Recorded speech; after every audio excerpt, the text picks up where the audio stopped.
I was standing on the courthouse steps when the sheriff clipped a steel cuff onto Vera Kent's wrist, and she spun toward me like I'd set the sky on fire. She shouted that this was federal oppression. Camera lights blinking, neighbors whispering my name like I was the villain. A week earlier, that same woman had planted herself in front of my Honda Civic, waving a clipboard, threatening to take my car and my life apart. Having no clue, I'm a federal internal affairs investigator who is very, very good at paperwork. I didn't move that Sunday afternoon. The heat pressed down, long shadows across the cul-de-sac, kids bouncing a basketball somewhere behind the hedges. Vera pointed at the curb as if she owned the street. Violation 47B, subsection 3, she announced, voice sharp enough to cut a seatbelt. No street parking. Hand me your keys, or the tow arrives in 10. 47B, I asked, keeping my voice neutral. I held up my phone. Just so you know, this is a one-party consent state. I'm recording. Her smile twitched, then hardened. Record your delayed compliance. I slipped my wallet out, flipped the leather, and let the light hit my badge long enough for her eyes to catch the gold. Short enough not to peacock. I'm parked on a public street. HOA doesn't control it. I just came out to grab a work laptop. Vera didn't blink. The tow is already routed. She lied, or maybe believed herself. You can cooperate or be trespassed from common property. The clipboard snapped as she jammed it under her arm. A few neighbors peered over fences. Irene Shaw quiet. Bookish. The kind of neighbor who returns Tupperware the same day, hovered by her mailbox, like a witness who doesn't want to admit she's watching. Blue lights washed the end of the block. A single cruiser rolled up. Detective Jenna Miles stepping out, hair in a practical bun, eyes scanning the scene with a bored patience that said, "I've seen 100 HOA tantrums. Try me." "What's the problem?" Miles asked. Vera charged. "He's violating our rules. He's belligerent." He flashed a fake badge. I handed over the real one. "I live here. I'm retrieving government property from my car. This road is maintained by the county, and I'm recording." Miles took in the badge. Then the painted curb with the county stencil. Then Vera's clipboard. 47B is... What? Exactly. Our parking policy. Vera barked. You should support community standards. Miles's gaze flicked to Irene. "Ma'am, you've seen issues like this before." Irene swallowed, nodded. "She's ticketed people for parking on Thanksgiving. Said she'd have my porch inspected if I kept asking to see the budget." She paused. "We've had a lot of fines." Something cold moved across the back of my neck. A kind of gut-level compass swing. Miles handed my badge back. "I'm not observing a crime here," she told Vera. "Keep it civil." Vera hissed, but she backed off 2 steps. I took my laptop from the rear seat, thanked Miles, and walked home with Vera's stare digging between my shoulder blades like a hook set, shallow but set all the same. Inside, I did what I do best. I looked at receipts, HOA bylaws downloaded, budgets, public filings. I searched for 47B, parking, right-of-way, anything with teeth. Nothing. The number didn't exist. Fees had doubled in the last 2 years. A line item for consulting paid to Kent Consulting LLC, which Shock shared an address with Vera's house. No scope of work, no minutes approving it, just a monthly drip of administration. A text flashed from an unknown number. "Stop digging. Not good for your career." I stared at the message, tasted copper at the back of my throat, and logged it. Then Irene knocked, eyes rimmed red but steady in the doorway. "I recorded the last board meeting," she whispered, like confiding a crime. She pressed a USB into my palm. She counted proxies twice, threatened to inspect anyone who asked about the money. She looked past me, voice dropping. "Please tell me I'm not crazy." "You're not," I said, and I believed it, more with every spreadsheet I opened. The next morning, my phone rang from a number I knew belonged to the state. Assistant Attorney General Laura Pike. "Mr. Cole," she said, crisp and surgical. "Miss Kent filed a complaint stating you brandished federal authority to avoid an HOA rule. Bring your materials. I'll see you at 10. I printed everything. I don't like theater, but I respect process, and process loves paper. Pike's conference room smelled like coffee and toner. She listened, asked tight questions, read while she listened, which is rarer than it should be, and nodded at the statute I cited about consent for recordings. "You're within state law," she said, "and if this goes wider, we'll want to maintain chain of custody on whatever you gathered. I'm issuing an invitation for you to serve as a special advisor if needed." She slid a letter across the table. It wasn't flashy. It didn't need to be. I thought that would be the end of it, or at least the start of a carefully paced dot connecting. Then Special Agent Monica Ruiz called at 6:30. The next morning, voice level, mind moving at highway speed. "Mr. Cole, I'm with the Bureau's Public Corruption Squad. Your HOA. It's a node on a map we've had on the wall for 8 months. You just jolted it." I stepped into my kitchen, looked at my street through the blinds like the asphalt could answer back. A map of what? Shell vendors, inflated consulting fees, proxy manipulation to keep the same officers in place. We suspected 3 HOAs in the next state.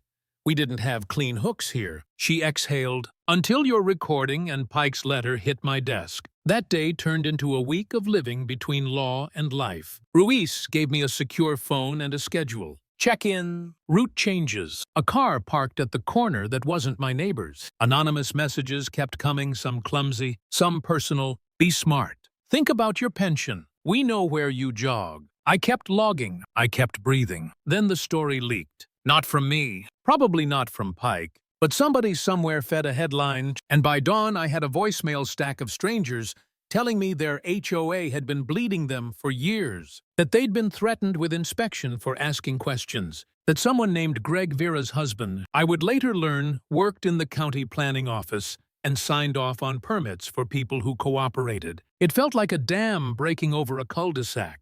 The leak forced our hand. Ruiz stood in a briefing room ringed with whiteboards, flowcharts, arrows, dollar figures flattened into boxes for human minds. "We do this the hard way, or we do this the right way," she said to a mixed crowd. State lawyers like Pike, a federal prosecutor named Kyle Morton, a couple of analysts who look like they can hear Wi-Fi. "We go to the public, controlled. We explain what's provable, not what's satisfying." We called it Operation Spotlight. Not a raid, not a press conference with flags and stern faces. A guided walk through receipts, how money left homeowner pockets, passed through a fake compliance audit, then landed in companies with names like Kent Consulting or Neighborhood Integrity Partners, LLC. We put timestamps next to text messages where board members talked about teaching people a lesson if they asked to review invoices. We explained in plain language what one-party consent means and why the recordings were permissible. If you've ever sat through a community meeting where people argue about fence stain colors, imagine that meeting suddenly holds up bank transfers to the light.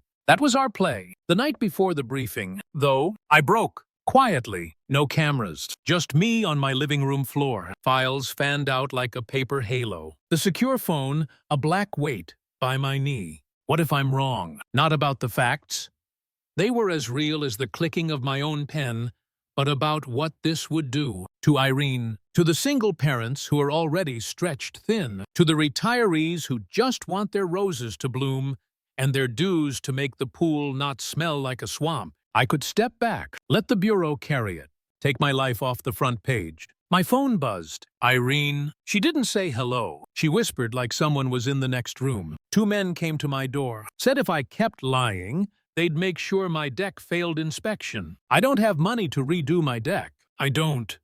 Her voice cracked. Did you call the police? I asked. They said it's a civil matter unless someone's harmed. I stared at my own reflection in the black TV screen. That was the moment the fear moved from my chest to something I could use. Okay, I told her, you're not alone. Keep your porch light on.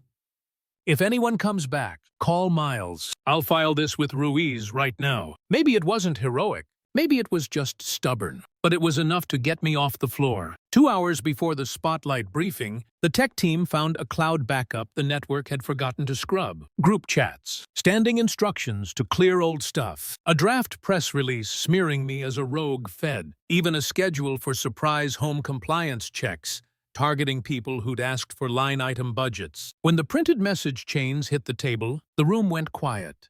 in a way I only hear right before a judge speaks. We pushed the briefing live at noon. No drama, just light, simple slides. Quiet narration. A short Q+A where reporters asked real questions and got real answers. I talked once, for 30 seconds, and it wasn't about me. It was about Irene. About the anonymous caller from across the river who'd been fined for a flag on the wrong day. About a man who paid administrative penalties because his truck had a ladder in it and someone called it commercial. If you want to understand power, follow who gets to define the words. Violation 47.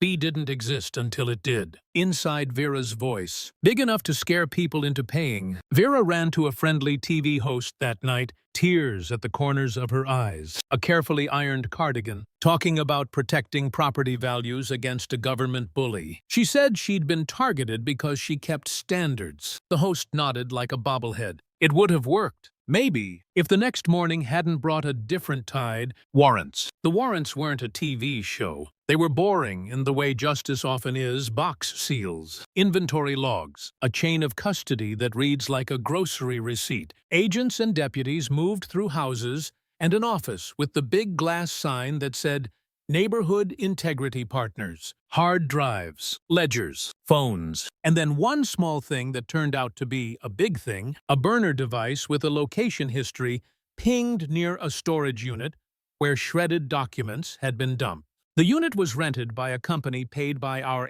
HOA in administrative fees. Morton, the federal prosecutor, went to court that afternoon, and Vera's lawyer tried every trick. Lack of jurisdiction, flawed warrants, government overreach. Morton put Pike's letter on the table, then the recording statutes, then the step-by-step of how evidence moved from Irene's USB to an evidence locker. No speechifying, just nails in wood steady, undeniable. That night, Vera disappeared. Cameras caught her crossing a parking lot with a ball cap and a hood, sliding into a gray sedan linked to one of the shell companies. I watched the footage once, then I looked away. It's strange watching someone run from a story they wrote. By dawn, 3 board members in a neighboring county were in cuffs. Greg Kent, Vera's husband, had a sudden medical appointment that didn't exist and wound up in an interview room explaining why permits for cooperative residents were processed in 3 days while others took 6 months. The map on Ruiz's wall wasn't a theory anymore. It was a net closing. And still, the end didn't feel like fireworks. It felt like a calendar alert. Arraignment 9-0.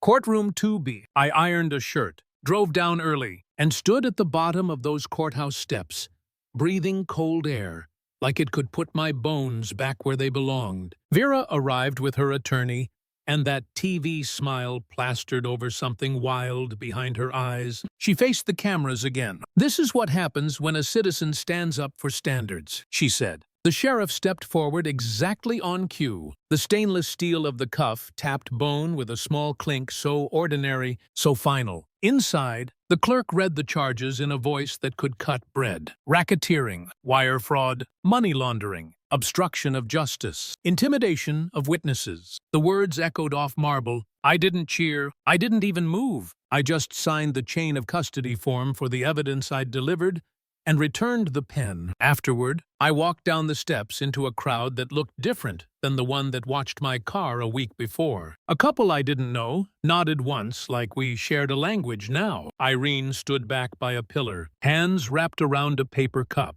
mouth a thin line that could almost relax. Detective Miles gave me a look that said we were both going to sleep 12 straight hours when this was over. I texted Ruiz, custody transferred. Heading home. On the drive, my street looked exactly the same. Same maple leaves in the gutter. Same kid's chalk rocket ship on the sidewalk. The difference was inside my chest. People think victory feels like fireworks. It doesn't. It feels like exhaling for the first time in days without your ribs catching. It feels like looking at your porch light and knowing it's not a beacon for a threat anymore. I pulled into my driveway and stared at the curb, where Vera had manufactured 47B out of thin air. Words are cheaper than asphalt, but if enough people repeat them, they start to feel like concrete. That's how they got us, by teaching us to obey a voice instead of a rule, by making fear cheaper than questions, by turning neighbors into enforcers and fines into a habit no one remembers consenting to. I wish I could tell you I felt triumphant. I felt corrected, like something in the street had been tilted and now sat flat. There would be months of hearings. There would be other names, other maps, other HOAs where someone with a crisp cardigan and a firm voice made up definitions to suit a budget. But we had receipts. We had a chain of custody. We had a community that remembered how to ask the price of a thing and insist on seeing the invoice. I walked to Irene's porch, knocked, held up a bag of donuts because, frankly, sugar helps. We didn't celebrate. We just sat on her steps looking at the cul-de-sac, talking about deck joists and budgets and how rules are only as good as the people who enforce them. Her hands stopped shaking around her cup. Mine did. 2. Here's what I know now, carved into me like a house number. You can't shout standards into existence. You prove them. The clipboard isn't law. The loudest voice isn't truth. And when somebody waves 47B in your face like a sword, you don't swing back first. You look for the page. If it's not there, you write a better one, with signatures and timestamps and a line at the bottom for accountability. 4 days after Vera's arraignment, a notice went up on our community bulletin board. Not flashy, just a single page. Temporary board appointment schedule. Open budget review sessions. A direct email for Detective Miles if anyone experienced retaliation. It wasn't perfect. It was a start. I watched a man in paint-splattered jeans read it, fold it carefully, and put it in his pocket like something worth keeping. I slept that night the way you sleep after a storm. Not deeply, but honestly, the house creaked back into itself. The Civic sat at the curb like a dog that had finally stopped expecting to be kicked. Somewhere in the distance, another siren wailed, and for once it wasn't for us. I still have Vera's voice on my phone, sharp as a broken ruler, declaring things that never existed. I keep it for the training file because patterns repeat, and receipts don't argue.